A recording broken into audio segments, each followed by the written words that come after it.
si parfaitement isolée sous la tôle transparente de la terrasse. Nous avons le souvenir frais d'une humaine, Louison Louise Thomire, l'ancienne propriétaire de ces lieux, à présent endormie sous l'agglomérat de ciment sur lequel nous nous tenons. Pourquoi nous sommes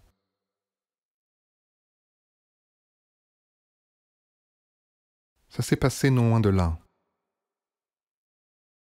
juste en dessous de nous, dans un temps déjà recouvert.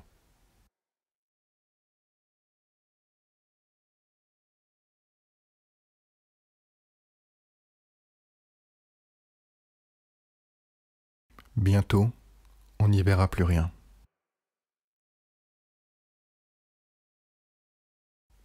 Tout a commencé lorsque L.L. Thomire a perdu ses clés.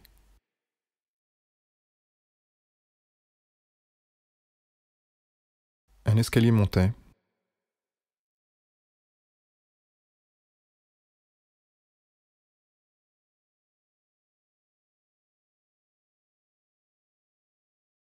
Louison Louise, profitant de l'obscurité, nous déplaçait silencieusement.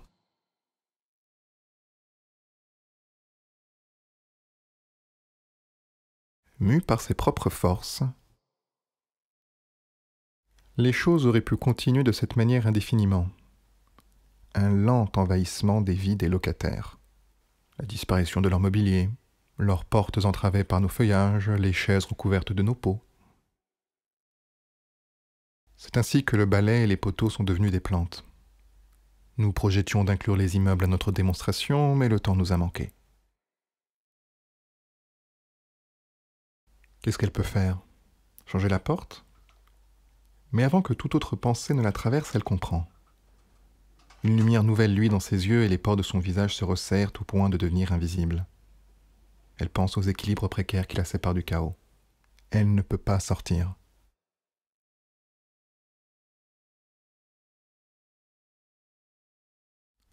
La nuit n'est pas si loin, et tout le monde est au courant que c'est dans la nuit que les choses dangereuses se passent.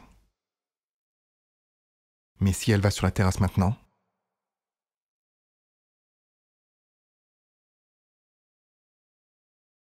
Peut-être alors qu'elle sera assurée que sa maison tout à fait exposée est bien restée vide, et qu'elle sera capable de voir tous les recoins, tous les rebuts, toutes les vies illégitimes qui passent la nuit.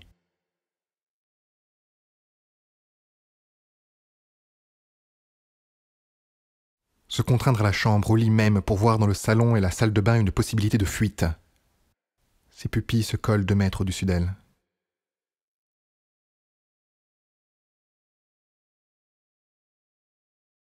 Ses attentions et intentions et toutes les tensions qu'elle sous-tend la gardent éveillée, en vie.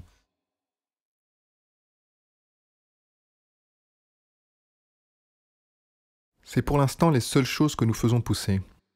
Elles flétrissent au sol et le recouvrent de plusieurs couches poisseuses. C'est incontrôlable. Nous ne savons pas comment nos organismes ont commencé à les produire. Mais souvent, lorsque l'une d'entre nous se répand, cela provoque une réaction en chaîne qui ne s'arrête que lorsque nous avons épuisé toutes nos petites fragilités plastifiées.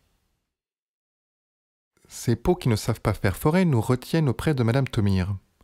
Le tragique de la situation commence à être pesant.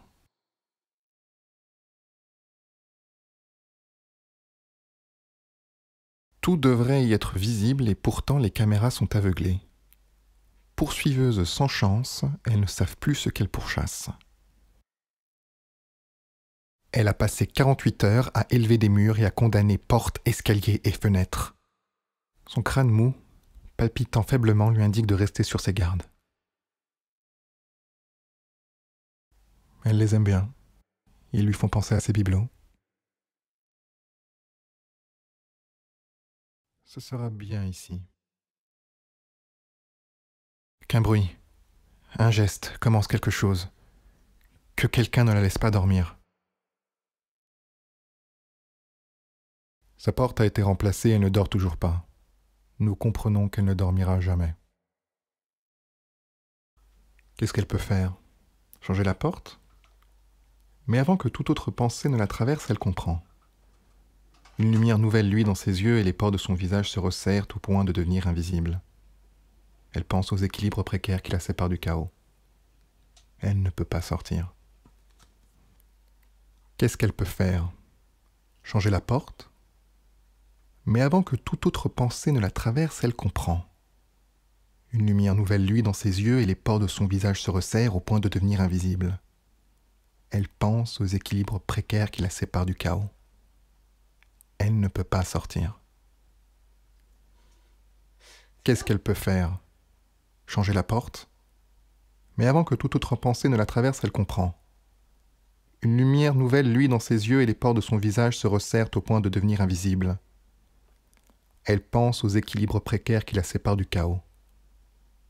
Elle ne peut pas sortir.